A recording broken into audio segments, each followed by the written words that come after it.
trying to do this all on my own, so bear with me here. Trying to make a short video so I can get it into one video. I've done this a couple times and it always ends up like 15 minutes, 18 minutes. So I'm going to really try to rush through this time. Sorry if I skip a couple things. Feel free to PM me a question or post it as a comment, and I'll answer as many as I can. Starting at the back, pre-installed butt pad really helps, absorbs a lot of shock, especially if you're scared of the recoil, which I'll have to say I'm not, but some shooters are.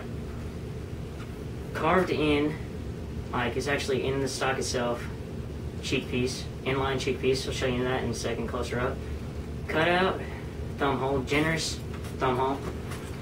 My hands aren't big enough how they have it, like how they intend it to be used.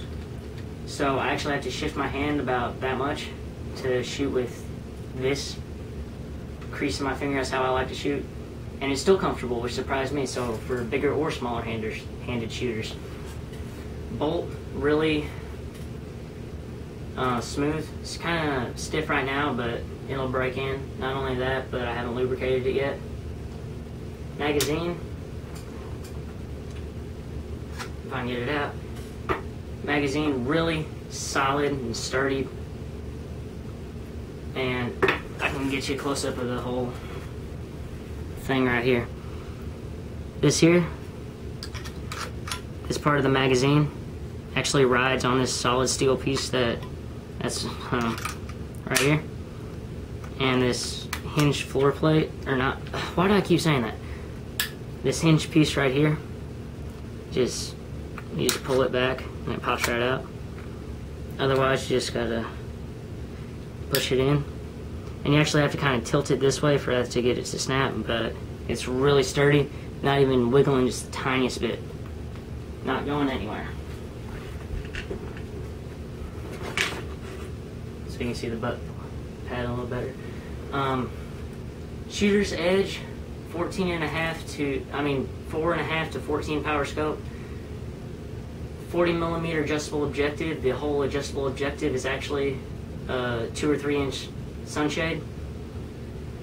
Quick focus eyepiece adjustment coupled with the inline cheek pad, and you can really just snap that gun up and be looking straight through it just like that. Scope rings, don't know. The guys installed it, they didn't tell me what kind it was. They're medium, but they're higher mediums than most scope rings. Vented forend, really nice. You can actually see the barrel at the top of the vents. Let me try to angle this by looking at the back of the camera. Let's see. There you go. You can see the top of the barrel, or the bottom of the barrel rather, in the top of the vents. So you can see it's generously free-floated. Also free-floated on the sides, which helps in the accuracy. Bipod, the $40 one you can get from Walmart. That's all I can say. I don't know what kind it is. I don't know how much. I think it's 6 to 13 inch adjustment, but don't quote me on that. Actually, it's probably less than that. It's probably like 6 to 9 because I know it doesn't double in length. I don't know. Metal trigger guard, really like that. That's about it. Oh, of course, ammo. Trying to limit this video to being as short as possible. Hornady 17 grain VMAX polymer tipped ammo. A lot of people shoot these. A lot of people do really good with them in all kinds of rifles. It's doing great in mine, so why fix something that's not broken? Just gonna keep on using these. You can see the polymer tip there. They're not really that big. It's got the H for Hornady on the back of it. And they're really not that big, but they do pack a punch. I've already shot 2 birds and a wasp. Yes, a wasp with these. And the wasp literally just disappeared. The 2 birds, I didn't recover one of them because it was in a tree a ways away, and it fell down in the weeds and stuff, and there are ticks all over, like turkey mites are really, really tiny, like specks of dirt ticks. And if you get one, you get about 100 of them on you, and you get a nest. And I didn't want to go trudging through that stuff just to find a bird that I know was dead. The other bird, it entered this side, blew this side like all apart. So they really pack a punch. A word for the left-handed shooters, they actually make these in left-handed models as well. So it's a great buy. $440 for the gun itself at my gun shop anyways. $150 for the scope, $40 for the bipod. AccuTrigger, really nice, crisp, clean break. It was set light enough straight from the factory for me, so I didn't go in and adjust anything. Besides, you'd have to take the action screws out and take the whole receiver out to adjust it, and I don't think I'll be able to get the action screws, those there on either side of the trigger. I don't think I'd be able to get those back in at the right torque. This here cost 12, I don't know, you give them 13, they give you 27 cents back. That's all I can say. My mathematical abilities outside of school have failed me, mentally at least. I can do it on a calculator. I'm actually kind of sad that I can't do it in my head. Here, I'll try. 73, 1273. That's with tax.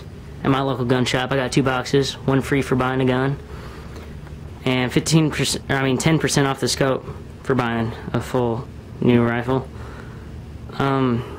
Excuse the mess in the house. We just got a lot of stuff and nowhere to really put it. And that's the gun I will be shooting with for most of my videos. If I shoot with any other gun, I will let you know at the beginning or during the video at some point. Now, I lack to mention that Shooter's Edge scopes are made by Bushnell. They're a store brand Bushnell scope. There we go.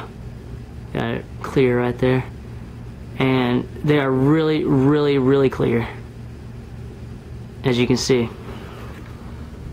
Fantastic optics.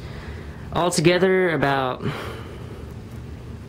you're pushing $550 to $600, depending on how fancy a scope and, you know, bipod you want to get and how much ammo. But altogether, a great buy. This thing will shoot out to 200, 250 yards with a shooter, a good shooter. It can actually push it out to about 300, 350 if you got a really good shooter that knows what they're doing. Fantastic buy. If you're looking at getting a 17 HMR, really look into it. I really didn't like the look of the thumb hole at the beginning until I held it, and I just had to have one. So, another thing, I'm running out of time. Another thing, it's really heavy. It was 6.5 to 7 pounds without the scope and bipod. So make sure the shooter or the person you're going to get it for, or you yourself, actually hold it and shoulder it and everything, and make sure that it's not too heavy for you. So that's about it. This gun I'll be shooting in most of my upcoming videos. Rate, comment, subscribe, PM me, whatever. Just thanks for watching, and I will see you next time.